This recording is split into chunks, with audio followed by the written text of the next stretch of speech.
The Florida Podcast Network, the voice of Florida.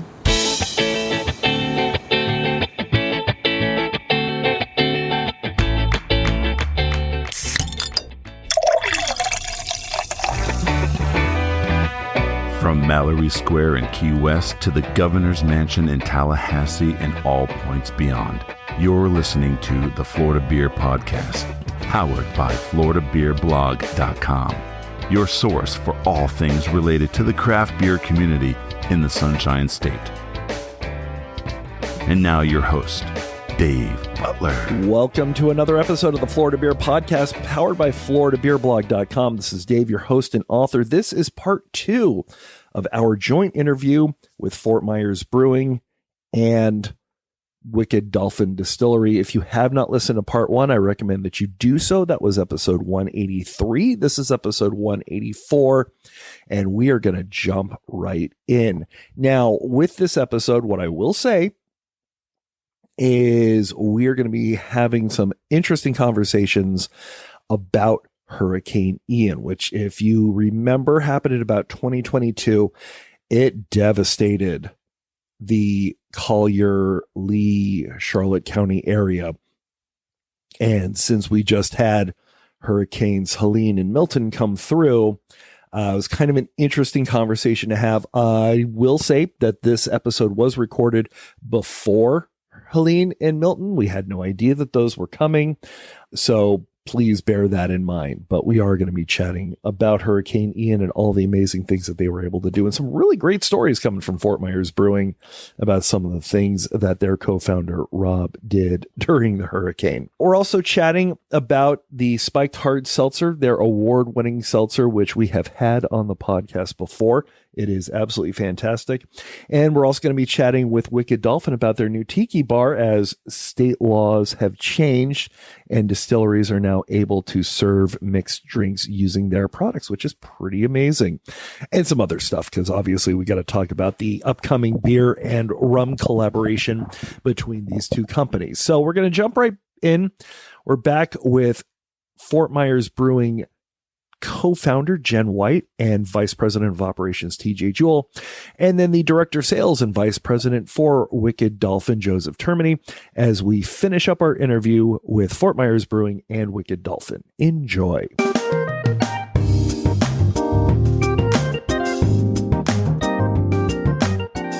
So let's talk about real products for right now and the beers. And let's start, I guess we'll come to the rum here in a little bit, because I need to once again tell you exactly how amazing the vanilla rum is.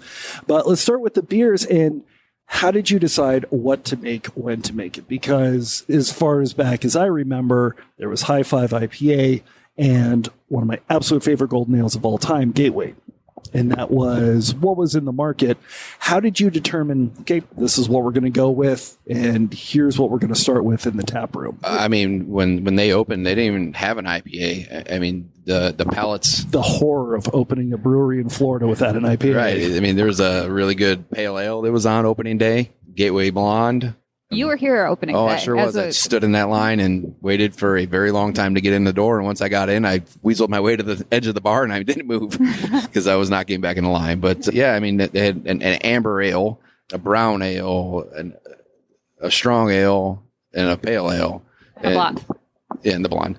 And I mean, that was the lineup. And I mean, the palates of the people in the area were still pretty fresh, and that was the basic kind of lineup that they needed to get going. And as they grew and were just able to keep up with demand of the beers, and people's tastes were changing, and then they came up with the double IPA before they had a regular IPA, or OYA. And very quickly, Jen demanded that Rob do a version that wasn't a double, but was still the same flavor, because, well, it's called OYA for a reason. That's where you're going to end up when you finish. Yeah, it's true. Gotcha. You're gonna sit down. And yeah, Rob would have a couple OYAs, and if he were here telling the story, he'd say that he'd end up the next morning, he'd be naked on the couch, and I'd be upset, and he wouldn't know what had happened.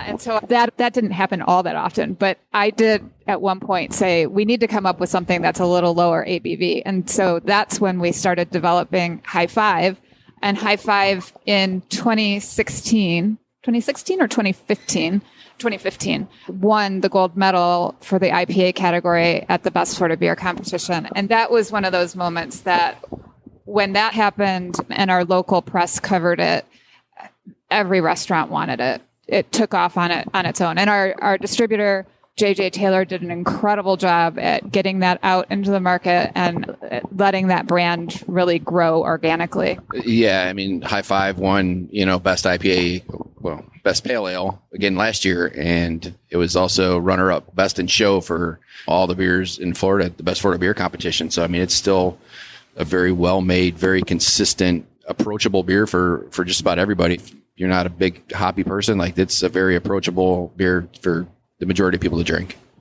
And not only do you win the medals for the beers, but one of the other products, and I remember you sending me some, and it's still one of our absolute favorites between my wife and I, is your hard seltzer, Spyk'd, which almost took on a life of its own. In fact, I remember Rob being on the podcast saying that he didn't drink the beer anymore. He was only drinking Spyk'd. Yeah, the Spyk'd hard seltzer, we took a long time to develop that. We really wanted to get it right. We didn't want there to be any off flavors. And in a lot of seltzers that we tried, there were off flavors. We didn't want to use any artificial sweeteners. And we took a couple years developing that, and then used our tap room as a testing ground for flavors. And yeah, that won the U.S. Seltzer Open multiple years in a row, best seltzer in the country multiple years in a row. And some people ask how it can be the best in the country if it's only distributed here. But it's a competition where brewers send their product, and there's judges, and it's from products from around the country. But we keep our seltzer and our beer still very local. We don't distribute statewide. We're very protective of our products and making sure that we can keep that quality control, that consistency, both for the beer and the hard seltzer. Now, that's all great, but rum is rum. But rum is not rum. There's a lot you can do with rum.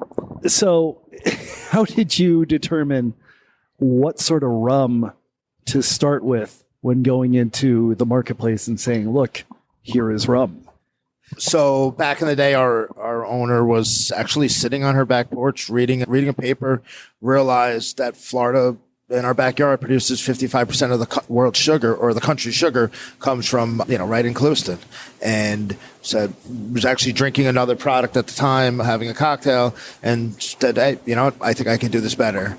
And started small, started on a little 2-gallon still, and then scaled it up to the way it was. And then the different flavors, figuring. I was going to say, you've got a wide variety of flavors. How some in distribution, and even more in distribution, 11 of them, and then at the distillery even more. Back in the day, we used to cut down coconuts off a tree, scoop them, and then try to create a coconut rum. Kind of just out there figuring out what do you want to drink, or what would someone like to drink, and then all natural. So if we don't like no artificial flavoring at all. So if we can't do it the natural way, we will not put out that product. But you also did not have the luxury of having a tap room to use as an experimental place. How difficult is it to trial and error a product when you have to make significant batches and send it out into the marketplace and wait to see how it does? I would say that we got very lucky with launching. So first we launched our silver rum. We won the Miami Rum Renaissance. We took first place in Miami Rum Renaissance. No idea that we even won. Sitting there enjoying the time, all of a sudden, Cape Spirits, Wicked Dolphin, gold medal. Absolutely kind of the same story. So kind of that accolade or that award definitely helped us, or helped people realize, they have something going on here. Definitely have to give it a shot.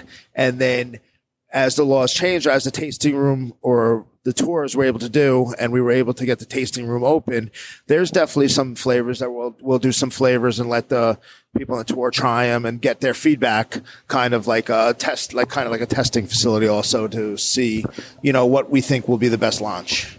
But definitely some trial and error. Some flavors worked out perfect, some didn't. But we got very lucky with our spice rum, and then staying to the the true, a true spice rum. The guys are peeling, we buy 200 pounds of oranges. The guys are peeling the oranges, cascading the rums over it, definitely staying to make sure we have that, true craft product in that bottle. That's awesome. And obviously now you don't have to worry about not having a place to test these products, because not only do you have tours and everything, but the laws changed only in the last couple of years to where you can now have a tasting room / lounge. I do believe it is a tiki bar yourself. Yes. So we were able to have the tasting room, but we were not able to sell cocktails.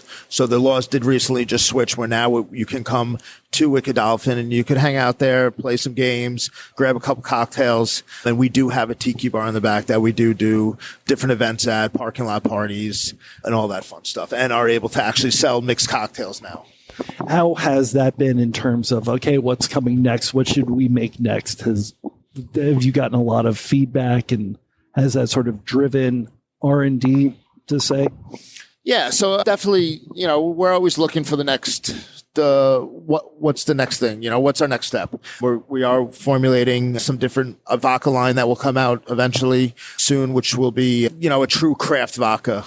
And, the parking lot party, the tiki took off. The parking lot parties that we have taken off. People actually look forward to, hey, we're having a parking lot party. Let us come down, listen to the band, grab some food, and then have some amazing cocktails while hanging out.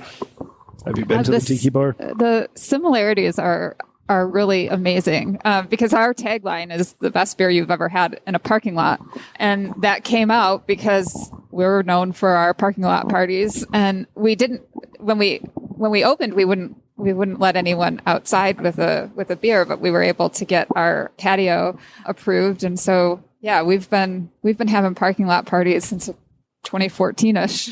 I would say it's difficult for Lee County to deny either of your organizations anything with as big an economic anchor as you've started to become in the county.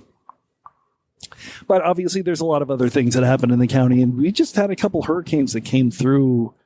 Gosh, I don't think it was last year, it was the year before. And I remember seeing Wicked Dolphin specifically talking about, hey, we're finally open. It's been, that was sort of an unwelcome hit after COVID. Rolling with the punches. So with the COVID and then getting back up, and then Hurricane Ian was devastating in this area. We did lose power at the distillery. I believe for 20 days we were no power. We actually, whenever there's a hurricane coming, or we actually burn off the fermentation tanks and then fill the tanks up with water. So we have a lot of people out by us that are still on wells. So when there's no power, they can't get water. So we've always, while we had no power at the distillery, we were still giving out water to the community in that aspect. But it was about 20 days without 20 days without electric. And it was definitely, devastating in the area, but going back and rolling with the punches. Yeah, Hurricane Ian, here we were coming off COVID riding high. Truly, our area was exploding. Our distribution was exploding. Our tap room was exploding, and Hurricane Ian rolled through. We do the same thing with our tanks. We fill them with water, and thankfully we did, because we were without water here for 3-ish weeks. Didn't have pressure. Hurricane Ian was devastating to this community. A lot of people think that because our facility is out in Gateway, our tap room is here, that we weren't really affected by the hurricane. But we had beer at every beach bar. We lost about 30% of our distribution overnight. And that's not coming back quickly. I know there were a couple of fish camps, places that we really enjoyed going to, that were basically wiped clean, but I didn't realize it was that significant a drop off. Yeah, we were actually the only supplier to our distributor that we had our product in 100% of the locations that got completely wiped out.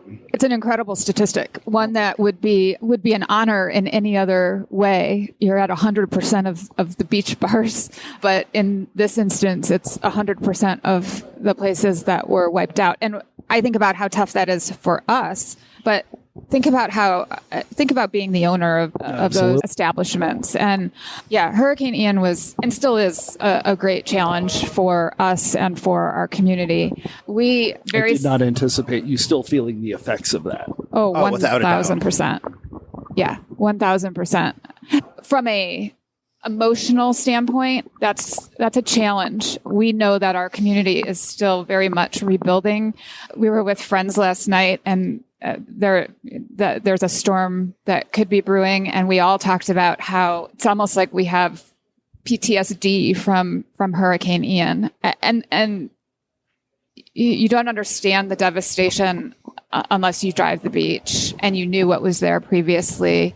And again, while our business was affected, you look at the people who lost everything, and that was in a very similar vein to COVID. Here, we were all watching the news, the doomsday stories, and woke up at about 4:30 in the morning a few days after the hurricane, and Rob had heard a story about a woman who had lost everything. The very last thing she had said to the news was that she couldn't even wash her clothes. And they had responded and said, well, there's a mobile laundromat being set up at Walmart. And she said, I don't have a car. My car was destroyed from all the flooding.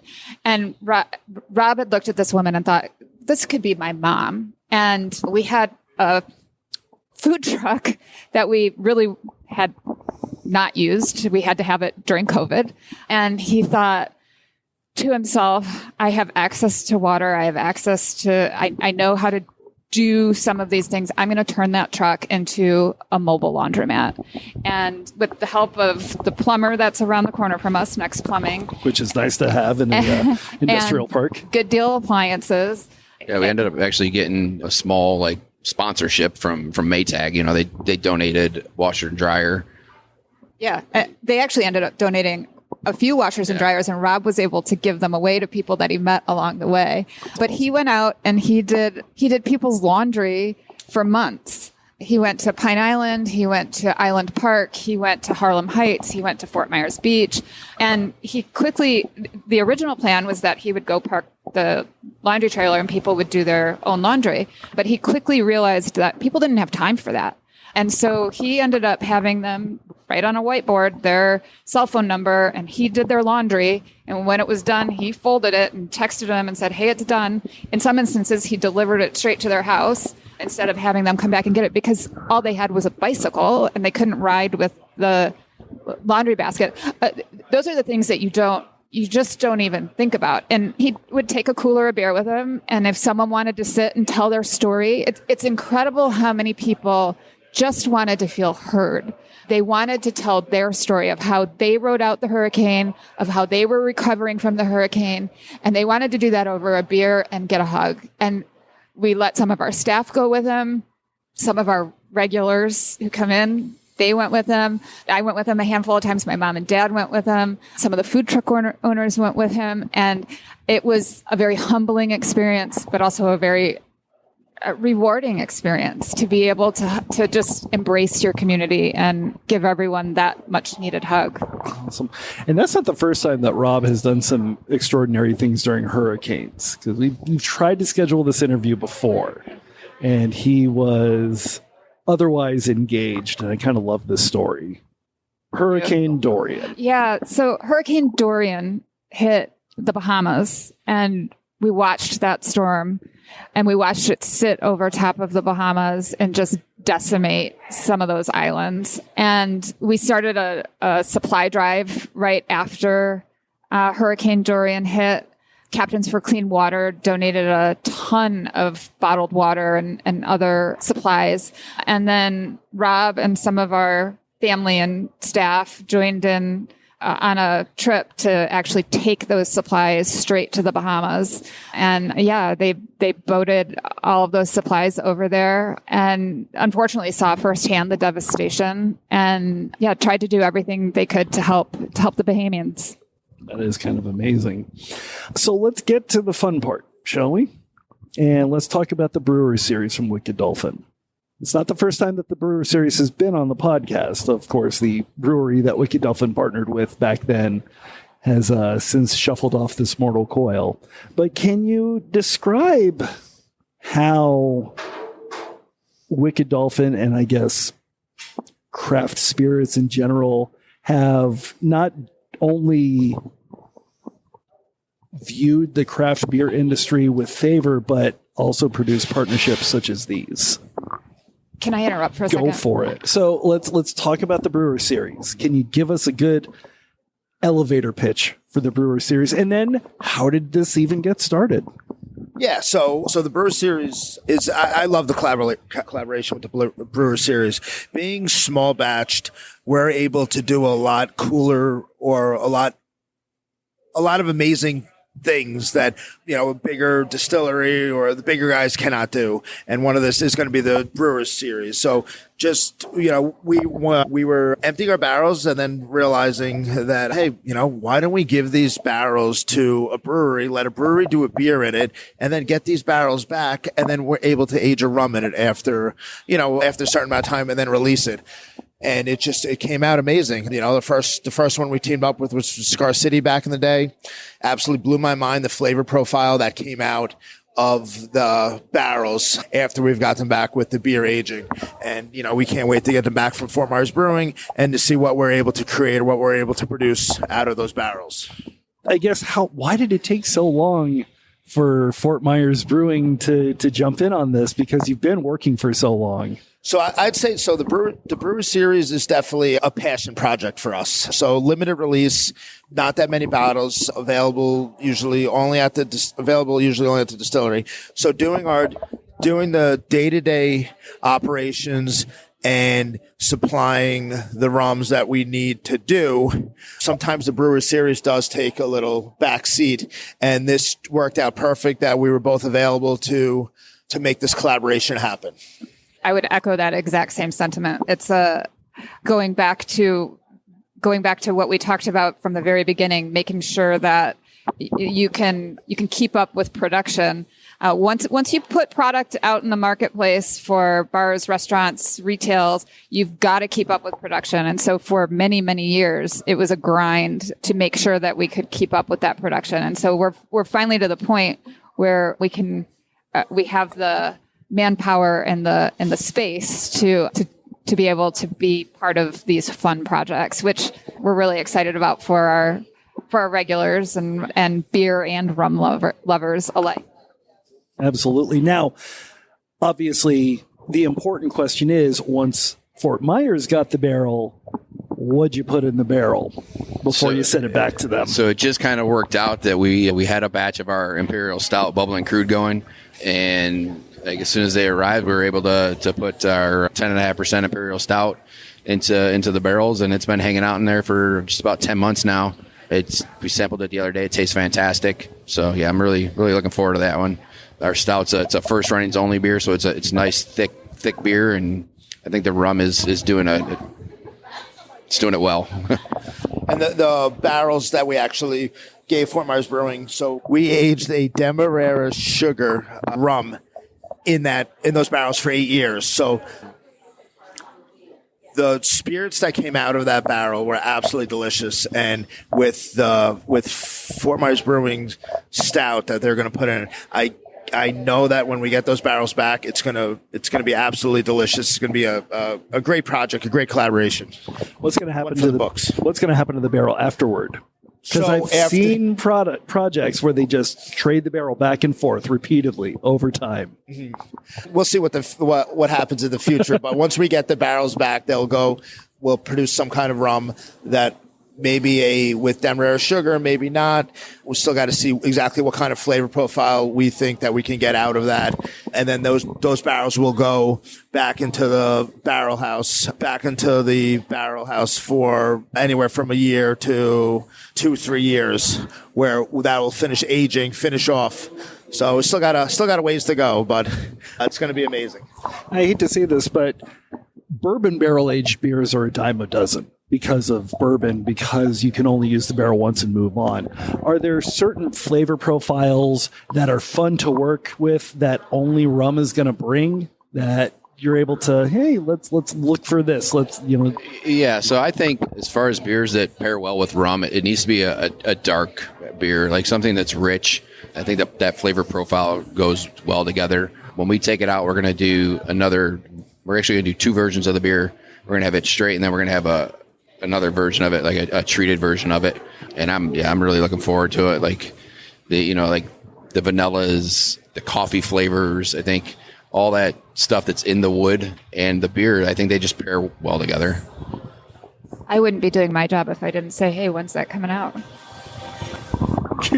Go for it. When it's ready. When's it going to be ready?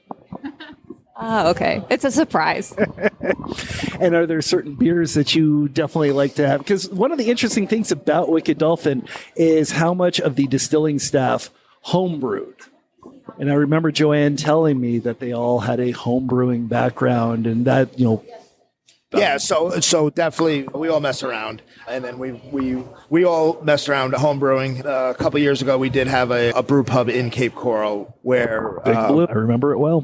Yeah, so Big Blue, and we've actually won a best brew pub with the best Florida beer competition, and also best beer in the state of Florida with one of our beers that we did for a small brewery. So we've always messed around with. Obviously, it's all personal feeling. I feel a stout is the best.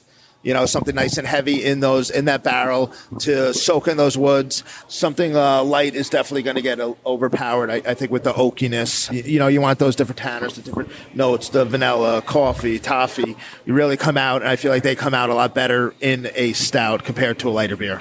And once all of that comes out, I definitely want to be the first one to be notified. So, absolutely. Thank you all so much for your time. I really do appreciate it. Thank you.